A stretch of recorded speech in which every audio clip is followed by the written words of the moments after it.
Appamada and its programs are supported by your generosity, and your generosity and support makes such a difference. You can find a link for contributions on the website at appamada.org. Thank you.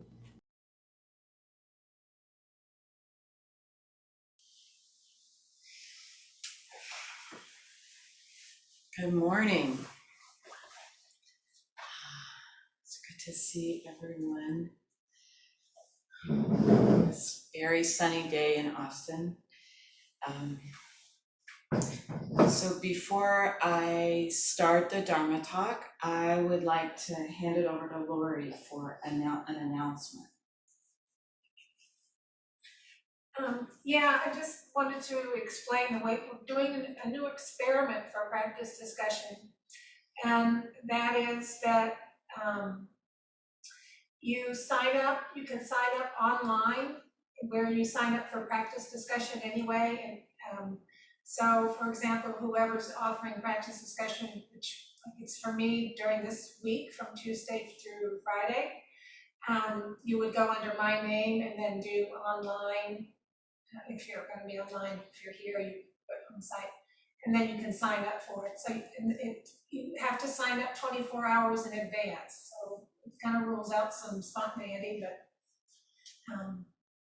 anyway, that's kind of, we thought we would try it that way just so we could have a way to do it where we wouldn't have voices talking in the middle of our sitting or that kind of thing. So that's the new one. Does anybody have any questions about that? Where do you go on the website to sign up? Where is it? Okay, so if you go onto the website, to the Appamada website, and you go to where menu is, you click on menu for menu, and then a calendar will come down. And it's got 4 options. It has practice discussion or scheduling for practice discussion. It has facilities. It has a couple other options. So, but you would go into the practice discussion scheduling link, and in that you look for my name, and then you sign up there. Is that clear? Thank you.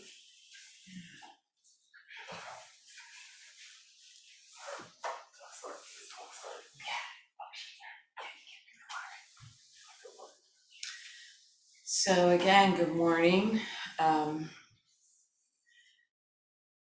It's good to see everyone. I'll try to keep my voice loud enough. I wanted to spend some time this morning with the Robe chant. I really have this idea that so many of the chants that we do on a regular basis either we never get intimate with, we never spend a lot of time actually thinking about. We say them in the morning or we say them at certain times, but we don't, I certainly don't, from the beginning, spend a lot of time thinking about, okay, what does this mean? What does this phrase, what is liberation? What is a formless field? And really thinking about, for me, in my life, what does this evoke? So I've been thinking about that a lot, and I know I did that with the Metta Sutta the last time I gave a Dharma talk, and I wanted to do that with the Robe chant. So Maria, are you the monitor, the online monitor? Yes, I am, Anne. Yeah. Do you mind at some point in the presentation, actually now would be good, because what I wanted to do was put up the Robe chant, which is on page 1 of the chant book, and have us do the Robe chant again. This is a chant that we say every morning before we sit. So it is the chant that is intended, or partly intended, to be about the rakusu, or in a more formal zendo, about the kesa, or the robe that's put on. So that's one aspect of this chant. It's used before you put on your robe or your rakusu. it's also, as most, I was thinking about, okay, what are the purpose of chants? Especially one we do before we start sitting. Why are we doing this? What does it provide for us? And it's funny, I was talking to my mom and my sister about this and kind of practicing this talk. And my mom said, "Oh, you mean like the Aggie chant?" No. It was like, no. And then I started thinking about it and thinking, well, okay, yeah, there's a lot of the same stuff. I think that when we chant together in this Zendo. We chant and we make an effort to stay together. So it has the purpose of joining us, aligning us as a group. I think this chant particularly helps us voice an intention or attest our vow about what we're doing and why we're doing it. And maybe we can think about that when we say this verse of the Robe. We'll say it 3 times. We don't need the bells or anything, I don't think. I think also it helps to align our body and our mind and our breath to be saying something out loud with a bunch of other people and trying to stay together. It's also a real break from our silent sitting. It's something a little different. It's another mindfulness practice of paying attention to. There's so many things to pay attention to in the chanting. Your sound, that you wanna be together with other people. Also the words, you can think about, pay attention to, what do the words mean to you? What does it bring up for you? Watch your mind. I certainly watch my mind. If if something doesn't fit with my way of thinking in the chant, then I can watch myself sort of arguing and wanting to rewrite the chant. And so it evokes habits of mind, certainly, because it involves thinking. And then sometimes I'm able to say a chant without that part, without the thinking part. I know a lot of Zendos chant in Japanese, and that has a really different effect. It does have the effect of aligning your body and your mind and your breath and with the other people in the room. But when I chant in Japanese, I don't get the thinking part because I don't speak Japanese, and so the words are just sounds to me. And then there's the paying attention to the body. What does it feel like making this sound?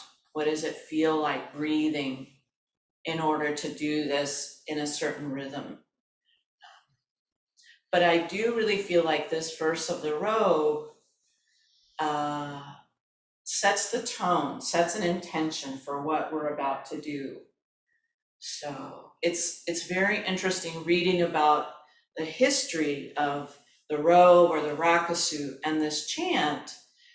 The story is that Dogen Zenji, one of our founders, one of the founders of the Soto school, the Zen school in Japan, when he was young and studying, he went to China and he had read and heard about the verse of the Robe and putting the robe in its envelope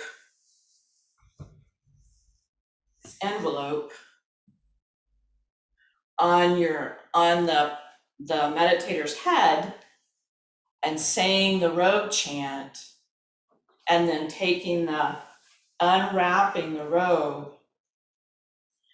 or the rakusu and putting it on. In the story, the first time that Dogen was in China and saw this, he was deeply moved. He was moved to tears. He thought it was a gracious practice, and he vowed to take it back to Japan.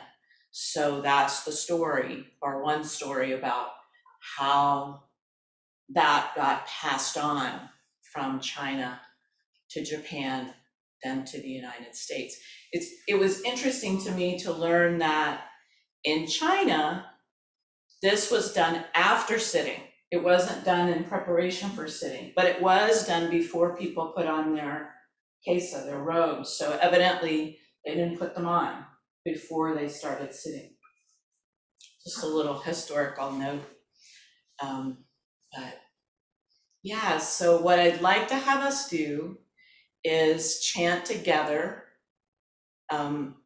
And Maria will mute everybody because there's a small delay. So but you'll be able to hear the chant from here and chant yourself. And be aware of those particular aspects or whatever comes to mind for you, either paying attention to the words or the sounds, the feelings of creating the sounds,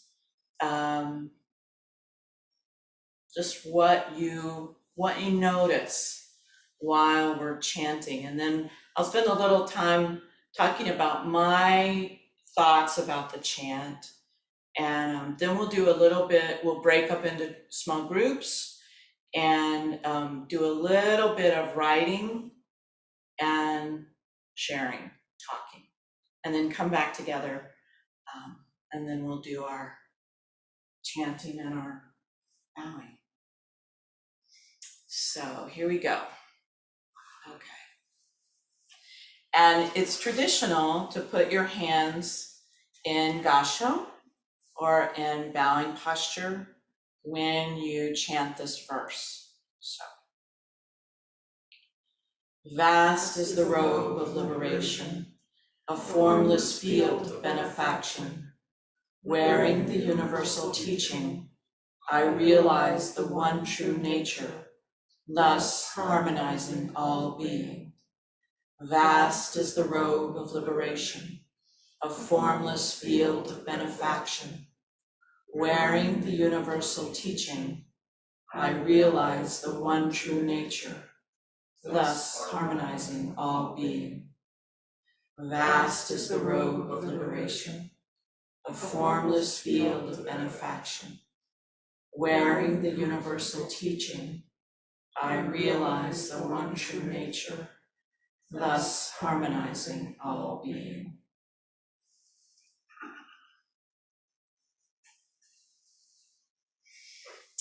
Thank you, Maria.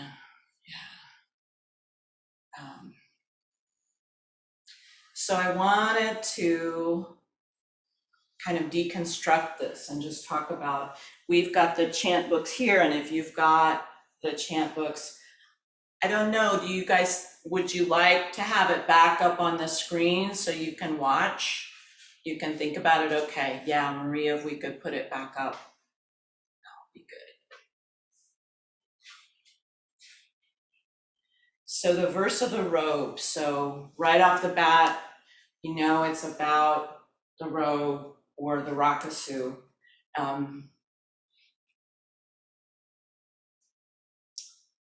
A robe is a symbol in so many traditions. And to think about a robe, it's a garment, but it's a magnificent, ceremonial, very protective garment, almost like armor in a way, protect you from the rain and the cold and the sun. So it's a verse about not only a garment, but about something that's protective, something that gives us refuge, something that is grand in some way. So the first line, vast is the robe of liberation. I love this line. I love, vast is not a word we say very often. It's a great word. And to me, is huge. It's boundless. Another word is boundless.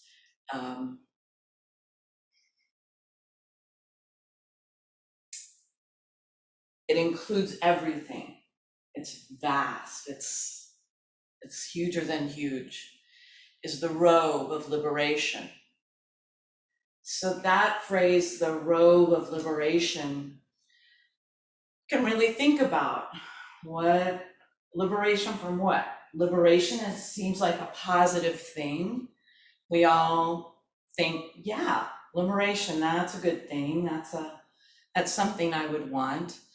And in Buddhist terms, we can think of liberation from our ancient twisted karma, our delusion, our self-centered dream.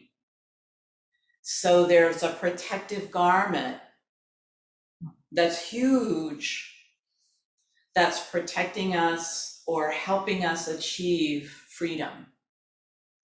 It's a robe of liberation. A formless field of benefaction. To me, the first word that stands out in that line is benefaction. And it's very interesting. Preparing for this talk, I looked at a lot of versions from different sanghas of this chant, the verse of the robe. And some sanghas reference a field of virtue, or some sanghas reference the benefaction, but some don't. The benefaction to me has a positive valence, like this field is a positive thing, beneficent. There is this formless, huge, all-inclusive space of goodness, benefaction.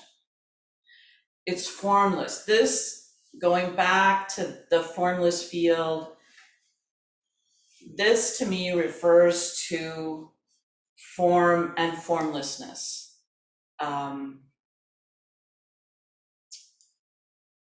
Going back to the Heart Sutra, no form, no formlessness. So a basic paradox in Zen or in Buddhism, that there is form, there is formlessness, there's not two, not one. How is that? It's definitely a koan. How does that exist? And to think about it more right here, right now, how is that in my life? How do I notice that in my life? Is there something that both is and is not, kind of at the same time? So if the formless field, to me, speaks to, the field doesn't have any particular way of being. It doesn't look or shape or sound or exist in a particular way. It's formless, but it's beneficent. And then the line, wearing the universal teaching. Wearing, we're talking about a garment, we're talking about a robe, or by extension, a rakusu. And we're wearing a teaching, so we're talking about the teaching as the garment. And it's a universal teaching. To me, this is speaking directly to Buddhist teaching, but not saying a Buddhist teaching, not even defining it that narrowly, but saying a universal teaching, that there's something that is a universal teaching. And it's something that refers back to the robe. So the robe is also the universal teaching. It's a robe of liberation. It's a robe of universal teaching. Perhaps the universal teaching provides the liberation.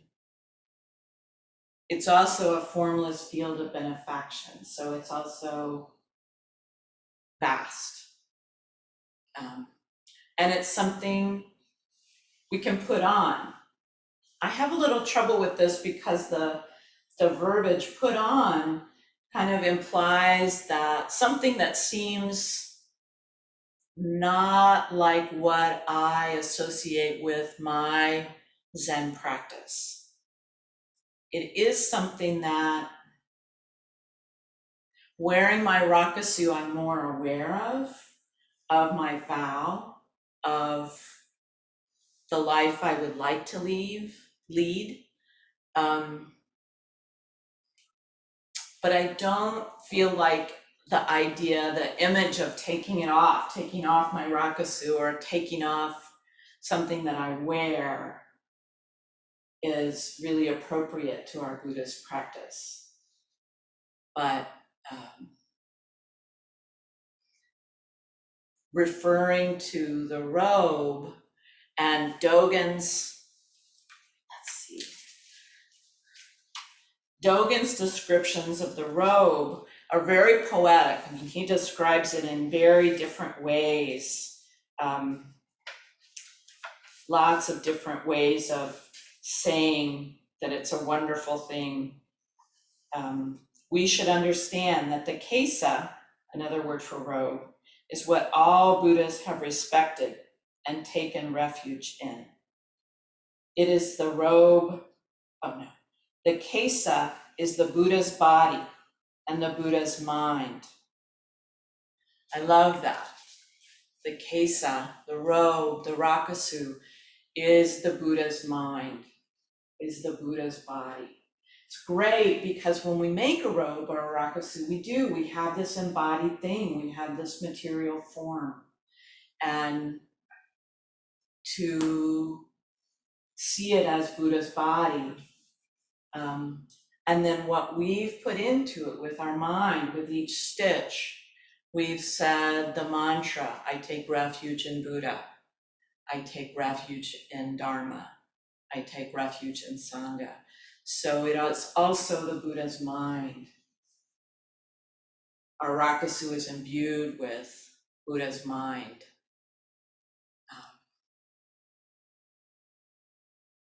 So we are wearing Buddha's mind and Buddha's body. I realize the one true nature. So putting this garment on, this garment that's vast and beneficent, is of universal teaching, I realize the one true nature. So wearing the universal teaching, wearing the robe, I realize something big, something that I'm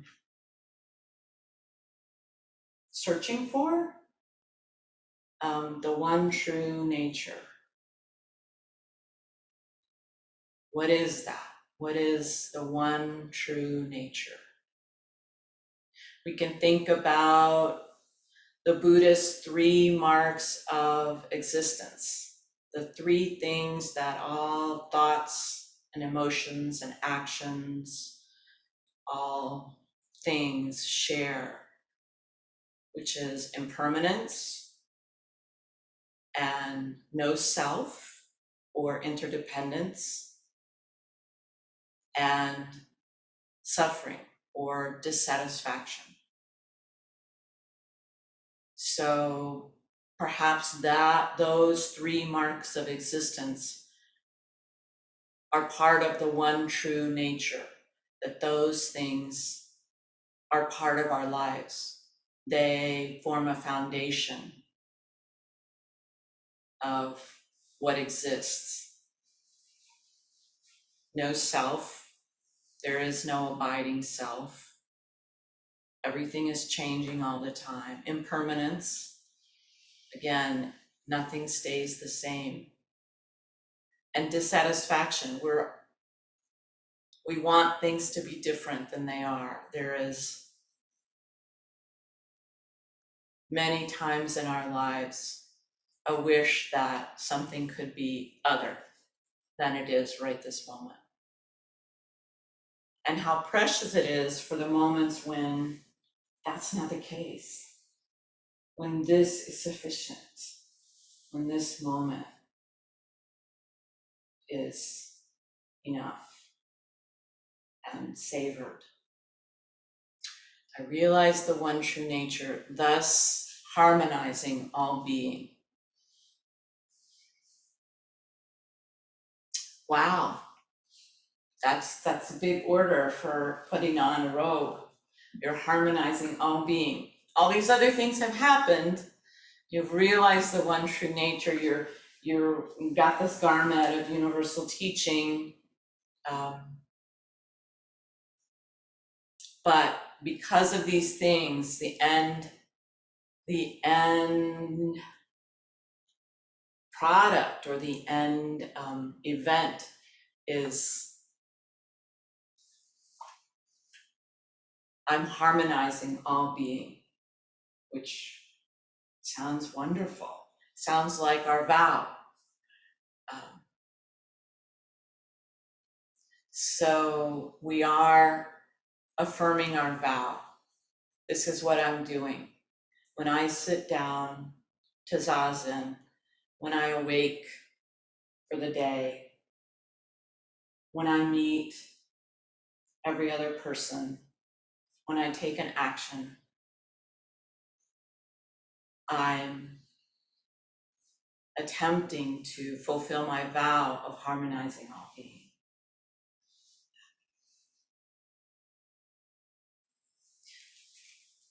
Let me read a few of the other translations of this so you can get a sense of just how people have seen it different ways.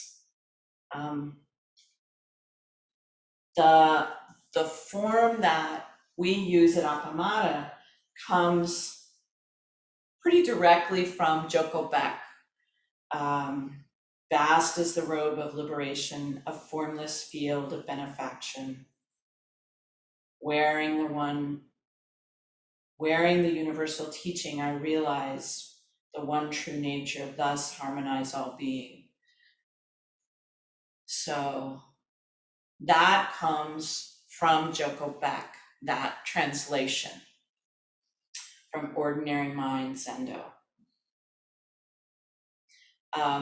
What it comes from the San Francisco Zen school is great robe of liberation, field far beyond form and emptiness, wearing the Tathagata's teaching, saving all beings. Tathagata is another word for Buddha. So that chant doesn't reference benefaction at all. Kind of packs it all into the Tathagata's teaching. Doesn't talk about harmonizing all being, it talks about saving all being. Another one is great robe of liberation, virtuous field, far beyond form and emptiness. Wearing the Tathagata's teaching, I vow to save all beings. Another one, now we open Buddha's robe, a field beyond form and emptiness. The Tathagata's teaching for all beings. So very slight differences. We always get the teaching, we always get the robe, we always get the all beings or the harmonizing all being. So what I'd like to do now is if you can grab some writing utensils, what I'd like to have us do is to break up into small groups. We can do 2s and 3s, Maria, I think,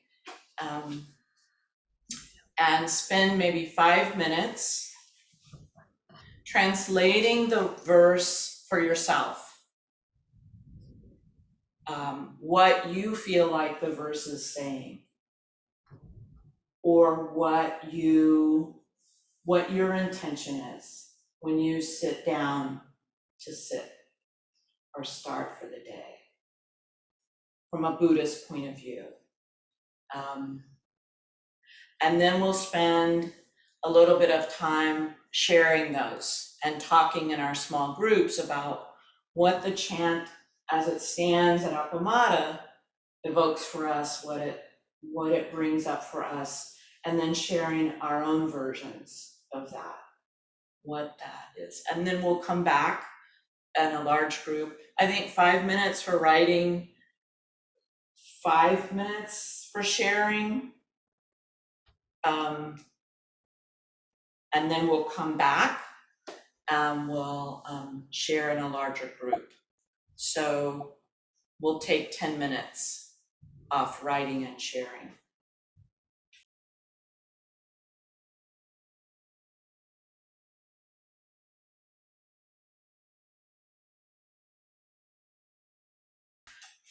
So before we share about what we wrote and thought, I wanted to read a little piece from the book Living by Vow by Shohako Okamura.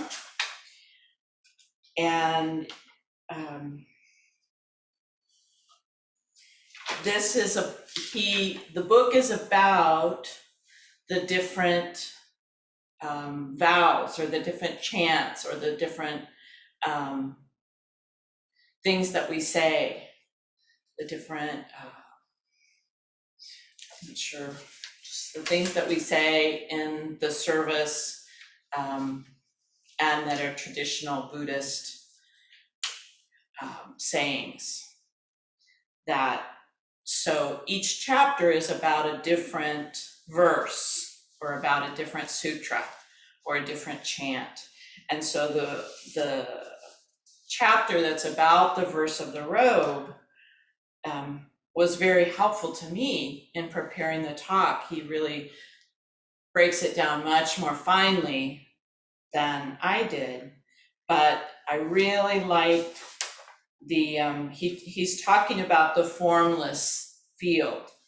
And he says, because it is formless, we cannot attach ourselves. We cannot grasp it. If we grasp this as the Buddha's teaching, as something important and hold on to it, we miss the point of the Buddha's teaching.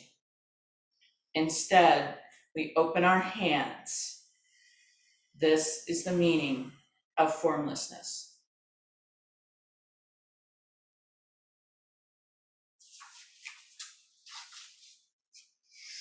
So, thank you all for being willing to dive into this. Yeah. Does anybody have anything particularly? We don't have a lot of time. I'm sorry, I kind of went over with this, but yeah, if somebody would like to share anything they discovered or thought or. Claudine has a hand up.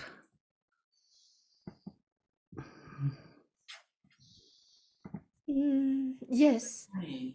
Do you hear me? Yeah. I want just to thank you because it was such a gift to dive into these verses and to really let the words come deeply. And I loved this exercise very much. Good. Good. I'm glad. And I had a very strong feeling that there is one free act that we do. We decide to wear the robe as we take a vow. We decide it, and then afterwards it flows through us, and we haven't got to analyze. We haven't got to do things. The thing itself is doing it. I'm sorry for my English words, but I hope you understand my intention. So thank you so much. That was lovely. Thank you very much. Yeah, I like Can I say something? that. Yeah.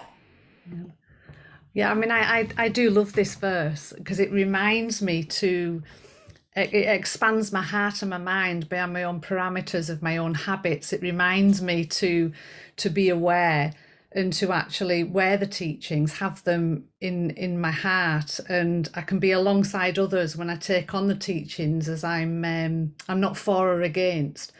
I'm able to be in the moment with the experiencing rather than present with ego or with all my stories or all my stuff. It reminds me to just wear them and to have them in my heart, and making a rakasu at the moment that you really are wearing. When you wear that robe, once you've made it, I'm only in the beginnings of the process, but you really are wearing all that your mind and body, it shows up everything that you are. My overwhelm, can I do this? My kind of, oh my goodness, I'm not a sewer, and am I going to take too long?